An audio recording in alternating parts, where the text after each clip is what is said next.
भाई ने सवाल किया कि भारतवर्ष के अंदर अलग अलग इलाकों में अलग अलग देवी देवताओं की पूजा की जाती है, जबकि ईश्वर तो एक है, तो ऐसा कैसे हुआ।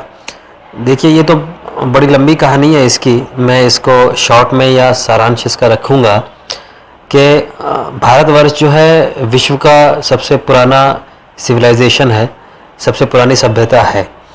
और जहाँ पे सबसे पुरानी सभ्यता होगी वहीं पर ईश्वर का पहला ग्रंथ भी आएगा। तो ईश्वर की तरफ से जो पहला ग्रंथ आया था भारत के अंदर, जिसको आदि ग्रंथ कहते हैं या वेद कहते हैं, ये आज से बहुत ज़माने पहले आया था। और ये बहुत पुरानी बात है, शायद लाखों साल पुरानी बात है, हमें एग्जैक्टली उसका डेट नहीं मालूम। लेकिन जब भी ये ग्रंथ आया था तो उसके अंदर जो शिक्षा थी वो एक ईश्वर के बारे में ही शिक्षा थी। और उसके बाद फिर अलग अलग दौर आया। वेदों के बाद दौर आया उपनिषद का, जिसको उपनिषद काल कहते हैं, जिसमें उपनिषदों को लिखा गया। तो अब सारे हिंदू स्कॉलर्स इस बात के ऊपर सहमत हैं कि वेदों को छोड़ के जितनी भी किताबें हैं हिंदू धर्म के अंदर, वो सब इंसानों की लिखी हुई किताब हैं। वेद के बारे में उनका दावा है कि वेद ईश्वर की वाणी है। वेद के बाद उपनिषद लिखे गए, दर्शन शास्त्र लिखे गए, उसके बाद फिर पुराण लिखे गए, इतिहास लिखा गया जिसमें रामायण है, महाभारत है और बहुत सारी किताबें हैं। इनमें से सिर्फ वेद के बारे में कहते हैं कि ये ईश्वर की वाणी है, और इसके अलावा सारी किताब इंसान की लिखी हुई है। तो जब आज जो वेद हमारे पास मौजूद है वो जिस शक्ल में भी है, जितनी भी सही शक्ल में है, जितनी भी बिगड़ी शक्ल में है, उस वेद के अंदर भी हमें कहीं भी उन चीज़ों के बारे में सबूत, ये प्रमाण नहीं मिलता है जिन चीज़ों में आज हमारे हिंदू भाई लगे हुए हैं। मिसाल के तौर पे मूर्ति पूजा। मूर्ति पूजा आज जो है भारतवर्ष के अंदर ज़्यादातर जो हमारे हिंदू भाई हैं वो मूर्ति पूजा में यकीन रखते हैं, आस्था रखते हैं। लेकिन वेदों के अंदर इसका कोई प्रमाण नहीं है, बल्कि वेद इसके विरुद्ध बात करते हैं, वेद इसके खिलाफ बात करते हैं। उसी तरह एक और कंसेप्ट है हमारे यहाँ आज भारतवर्ष के अंदर, बहुदेववाद। बहुत सारे देवी देवताओं का तस्वुर कि इंद्र जो है वो पानी के देवता हैं, ब्रह्मा जो है वो सृष्टि करता है, शिव जो है वो एक अलग देवता हैं जो संहार करने वाले हैं, विष्णु एक अलग देवता हैं जो पालन करने वाले हैं, उसी तरह धन की देवी लक्ष्मी एक अलग देवी है। तो ये सब चीज़ें आज मान्यता बन गई है, लेकिन वेदों के अंदर इनका आधार नहीं है। मैं मिसाल के तौर पे आपको कुछ चीज़ों के बारे में बताऊं तो जब आप ऋग्वेद के अंदर पहले मंडल के 164वें सूक्त के 46वें मंत्र को पढ़ेंगे तो वहाँ पर उसी एक ईश्वर के अलग अलग गुणात्मक नामों को लिया गया है, उस एक ईश्वर के अलग अलग एट्रीब्यूटिव नेम्स को लिया गया है और कहा गया है कि तुम ही इंद्र हो, तुम ही वरुण हो, तुम ही मातृश्वा हो, तुम ही गुरुतमान हो, तुम ही यम हो। और इन सारे नामों को लेने के बाद कहा गया कि एकम सद्विप्र बहुधा वदंती, कि उस एक सत को ज्ञानी लोग अलग अलग नामों से पुकारते हैं। तो ये जो अलग अलग नाम था, ब्रह्मा, विष्णु, महेश, लक्ष्मी, सरस्वती, ये सब उसे एक ईश्वर के अलग अलग गुणात्मक नाम थे।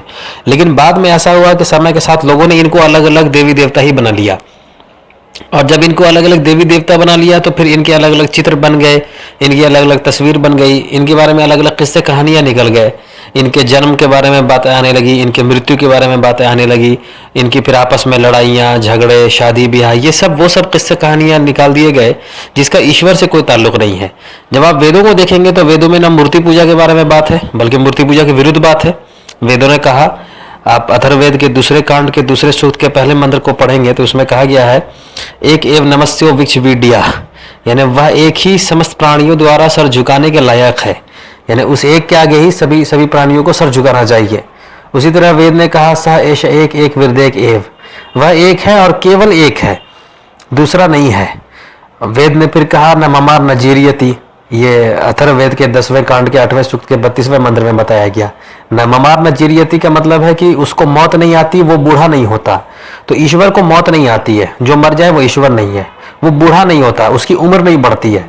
तो वो जो ईश्वर है, जो इस पूरे संसार को बनाने चलाने वाला है, वो असल में इंसान नहीं है, ना उसकी इंसान की जैसी क्वालिटी है। उसको ना कोई खाने की ज़रूरत है, ना उसको पीने की ज़रूरत है, ना उसको हाथ है, ना उसको पाँव है, ना उसको माँ है, ना बाप है, ना बेटी है, ना बेटा है, ना पति है, ना पत्नी है। वो ईश्वर है, सर्वशक्तिमान है, इस पूरे संसार को बनाने वाला है। ऋग्वेद के 10वें मंडल के 191वें सूक्त को जब आप पढ़ेंगे, उसके पहले से लेकर 5वें मंत्र तक, तब उसे एक ईश्वर की बड़ी महिमा को बताया गया कि वो कितना बड़ा है। वो बताया गया कि उसने इस तरह ज़मीन को बनाया, आसमान को बनाया, ये बर्फ से ढके हुए पहाड़ों को बनाया, ये जानदार को बनाया, हर तरह के चौपाए जानवर को बनाया, चंद्रमा को बनाया, सूरज को बनाया, ये सब को बनाने वाला वो ईश्वर है। लेकिन समय के साथ साथ जैसे जैसे लोगों के अंदर ईश्वर का ध्यान हटता गया, ईश्वर की विरुद्ध बातें आती गई, तो लोगों ने अपनी किताबों में फिर नई नई चीजें डाल दी। मिसाल के तौर पे पुराणिक काल के अंदर पुराणों को लिखा गया, और पुराणों के अंदर जो है अलग अलग देवी देवता के मानने वाले अपने अपने देवी देवता के नाम पे पुराणों को लिखने लगे। जैसे मिसाल के तौर पे ब्रह्मा पुराण है, विष्णु पुराण है, शिव पुराण है। तो अब जो शिव के मानने वाले भक्त हैं, शिव के जो भक्त हैं, उन्होंने शिव पुराण के जरिए ये साबित किया कि शिव जो है वो सबसे बड़े देवता हैं और बाकी सब जो है वो कमतर कैटेगरी के देवता हैं। विष्णु पुराण के मानने वाले विष्णु को ज्यादा सुप्रीम गॉड मानते हैं, फिर बाकी दूसरों को कम गॉड मानते, छोटा दर्जे का देवता मानते हैं। ब्रह्मा पुराण जब लिखा गया तो उसके जरिए ब्रह्मा को ज्यादा ऊंचा बताया गया। तो ये सब फिर लोगों ने किया अपने हाथों से लिख के। वेद के अंदर न मूर्ति पूजा के बारे में कोई बात है, न बहुदेववाद के बारे में बात है कि ईश्वर कई सारा है, न ही अवतारवाद के बारे में कोई बात है वेद के अंदर कि ईश्वर जमीन से, आसमान से जमीन पर आता है इंसान की शक्ल में। ये वेद के अंदर आपको नहीं मिलेगा। वेद में इन सब बातों का खंडन है। वेद में एक ईश्वर के बारे में बात है। अब आप ये कहेंगे कि भाई ये सब बातें शायद मैं सिर्फ मैं कह रहा हूं। नहीं, सिर्फ मैं नहीं कह रहा हूं, ये खुद हिंदू स्कॉलर भी इस बात को जानते और मानते हैं।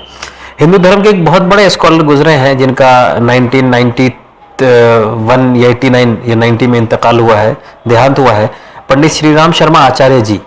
पंडित श्रीराम शर्मा आचार्य जी जो है वो हिंदुओं का एक ऑर्गेनाइजेशन है बहुत बड़ा, गायत्री परिवार, वो उसके संस्थापक थे। तो उस गायत्री परिवार में आज भारत के अंदर करोड़ों लोग मानने वाले हैं। उसके संस्थापक थे पंडित श्रीराम शर्मा आचार्य जी। उन्होंने खुद इस बात को कहा है कि कैसे हिंदू धर्म में बिगाड़ आया। मैं इसका 2 सबूत आपको दूंगा। पहला सबूत यह है कि उन्होंने जो भविष्य पुराण का ट्रांसलेशन किया है संस्कृत से हिंदी में, तो उस भविष्य पुराण के ट्रांसलेशन में जो भूमिका लिखी है, किताब के शुरू में जो भूमिका होती है, उसमें उन्होंने साफ साफ ये लिखा है कि ये पुराण क्यों लिखे गए थे। इसका उन्होंने रीजन बताते हुए कहा है कि मध्यकाल में जब शूद्र जाति के लोगों को वेदों की सुनने की भी अनुमति नहीं रह गई। उन्होंने क्या कहा कि मध्यकाल में जब शूद्र जाति के लोगों को वेदों के सुनने की भी अनुमति नहीं रह गई, यानी कि पहले जो है वेद तो पढ़ना मनाही था ही शूद्रों के लिए, फिर बाद में एक ऐसा दौर आया जबकि उनके सुनने के लिए भी पाबंदी लग गई कि अब सुनना भी उनका पाप हो गया। तो फिर पंडित जी लिखते हैं कि इसके आगे कि तब निम्न कोटि के लोगों के धर्म हितार्थ के लिए पुराणों को लिखा गया। तो उन्होंने कहा कि तब ये जो शूद्र लोग हैं, जो लोग वेद नहीं पढ़ सकते, वेद नहीं सुन सकते, उनको धर्म से जोड़ने के लिए पुराणों को लिखा गया। तो पुराणों को लिखने का पर्पस था कि इन लोगों को जोड़ के रखा जाए। लेकिन इन पुराणों में क्या था? तो इन पुराणों में देवी देवता या ईश्वर के नाम पे किस्से कहानियां थी जो वेदों से साफ साफ टकराते हैं। तो वही चीज अब आज जो है पूरे के पूरे हिंदू धर्म के अंदर ये चीज प्रचलित हो गई है, सब लोग ये मानने लग गए। अब इन्हीं पंडित श्रीराम शर्मा आचार्य जी ने जो है अपनी किताब, उनकी जो वहां से जो गायत्री परिवार से निकलती है, जो मैगजीन निकलती है जिसको कहते हैं अखंड ज्योति, उसी के जून 1985 के जो संस्करण है उसमें उन्होंने बताया है कि कैसे हिंदू धर्म में एक ईश्वर कई सारे ईश्वर में बट गए। मैं आपको इसको पढ़ के सुना रहा हूँ, जैसा उन्होंने लिखा बिल्कुल वैसे ही लिखा हो, वैसे ही मैं पढ़ के आपको सुना रहा हूँ। वो लिखते हैं, इस सृष्टि का सृष्टा एक ही है, वही उत्पादन, अभिवर्धन तथा परिवर्तन की सारी प्रक्रियाएं अपनी योजना अनुसार संपन्न करता है। ना उसका कोई साझीदार न और न सहायक, सबका स्वार्थ संयुक्त है। एक की सत्ता भिन्न भिन्न प्रकार की हो गई और समझा जाने लगा कि जो जिस देवी देवता की पूजा पत्री करेगा वह उसी को अपना समझेगा और उसी की हिमायत करेगा। इतना ही नहीं, जो अपने यजमान का उपेक्षा पात्र या विरोधी होगा उसे त्रास देने से भी न चुकेगा। यह मान्यता है आज के बहुदेववाद का। इस प्रकार सृष्टा का ही खंड विभाजन नहीं हुआ, वरन अपने अपने कुल, वंश, ग्राम, नगर के भी पृथक पृथक देवी देवता बन गए। यानी पंडित जी बता रहे हैं कि कैसे वक्त के साथ साथ जो है अलग अलग इलाकों के अलग अलग देवी देवता बन गए। जो एक ईश्वर था वो बहुत सारे अब देवी देवता में बट गया। आगे लिखते हैं, परमेश्वर का भी बंटवारा कर लिया गया, अनेकों देवी देवता बनकर खड़े हो गए। उनकी आकृति ही नहीं, प्रकृति भी अपने को ना पूजने, दूसरे को पूजने पर वे देवता रुष्ट होने और त्रास देने पर उतारू होने लगे। बहुदेववाद के आरंभिक दिनों में 3 ही प्रमुख थे, ब्रह्मा, विष्णु, महेश, और उनकी पत्नियां सरस्वती, लक्ष्मी, काली। उसके बाद तो नित नए देवता उपजने लगे। देवताओं की संख्या अनगिनत हो गई और देवियों की भी। उनकी चित्र विचित्र फरमाइशें भी गढ़ी गई। उनमें से कुछ शाकाहारी थे तो कुछ मांसाहारी, कुछ क्रोधी, कुछ शांत मिजाज, कुछ तो पितर ही देवी देवता बन गए। इनकी संख्या हजारों लाखों तक जा पहुंची। इस संदर्भ में पिछड़ी जातियों ने देव रचना का काम बहुत उत्साह से बढ़ाया। शारीरिक मानसिक बीमारियों को उन्हीं के रुष्ट होने का कारण माना जाने लगा। उपचार यही था कि किसी मध्यवर्ती ओझा की मार्फत समाधान करने के लिए उनकी रिश्वत का पता लगाना। इस समाधान में अक्सर खाने पीने की वस्तुओं की याचना होती थी, विशेषकर पशु पक्षियों के बलिदान की। इनका कोई स्थान विशेष बना हो तो वहां पहुंचकर धोख देने का भी की प्रमाण करना। घर में नई बहू आने या नया बच्चा पैदा होने पर कुल देवी देवता के दर्शन झांकी करके जाना भी आवश्यक समझा जाने लगा। इस प्रकार देवता का मूड ठीक रखना भी हर परिवार के लिए आवश्यक जैसा बन गया। यह छोटी समझी जाने वाली बिरादरियों की बात हुई। बड़ी बिरादरियों के देवता अपेक्षाकृत अधिक शानदार ठाठ बाट वाले बड़े देवी देवताओं के भक्त बनने में अपनी प्रतिष्ठा समझने लगे। उनकी पूजा पंडित पुरोहित द्वारा दुर्गा सप्तशमी पाठ, शिव महिमा, रुद्री आदि का पाठ, हवन पूजन जैसे उपचार और उनमें से अपने के लिए चुना गया और उनके दर्शन झांकी करने का सिलसिला चलता। बहुदेववाद के पीछे अनेक तथा कहानियां जोड़ी गईं और उनकी प्रसन्नता से मिलने वाले लाभों का उनकी नाराजगी से मिलने वाले त्रासों की महात्म्य गाथाएं गढ़ ली गईं। कितने ही देवताओं का किन्हीं पर्व त्योहारों के साथ संबंध जोड़ दिया गया। कईयों के स्थान विशेष पर जाना आवश्यक माना गया। इनमें से कुछ पुराने बने रहे और कितने ही नए बनकर खड़े हो गए। कई उपेक्षित होते चले गए और कई एकदम नए विनिर्मित होकर प्रख्यात हो गए। तत्व दर्शन अभी आखिरी हिस्सा है जो बहुत ध्यान से सुनने की जरूरत है। पंडित जी कहते हैं, तत्व दर्शन और विवेक बुद्धि के आधार पर यह मानना पड़ता है कि परमेश्वर एक है। संप्रदायों की मान्यता के अनुसार उनके स्वरूप और विधान सही नहीं हो सकते।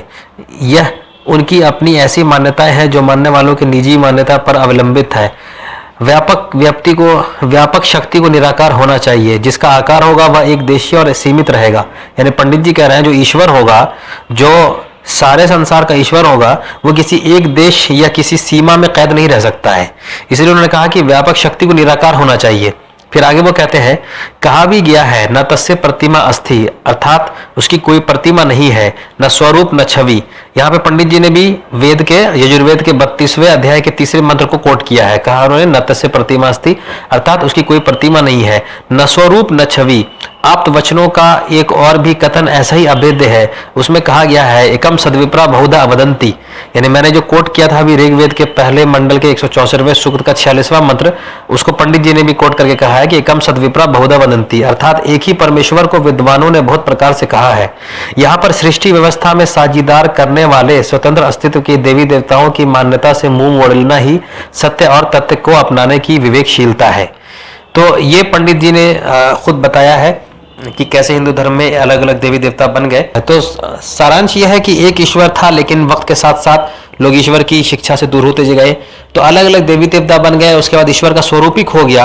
अब यह हाल हो चुका है कि जो जिसको चाहे मान ले, कोई नहीं भी माने तो चलेगा, कोई किसी को भी देवी देवता मान ले, कोई अभी फिल्म स्टार को देवी देवता मान ले, कोई क्रिकेटर को देवी देवता मान ले। तो सब चीज गोया की जो है सत्य से काफी अलग हो चुका है। सत्य जो है वो एक ईश्वर की बात है, और सत्य प्रथम ईश्वर की प्रथम वाणी या आदि ग्रंथ वेद की शक्ल में भी था, और अभी सत्य जो है ईश्वर की अंतिम वाणी कुरान की शक्ल में भी है। उसी एक ईश्वर की अंतिम वाणी कुरान है। तो अगर हम इसको भी देखेंगे, कुरान को भी देखेंगे, तो भी हमें वहां से मालूम चलेगा कि उस एक ईश्वर के बारे में क्या बातें बताई गई हैं।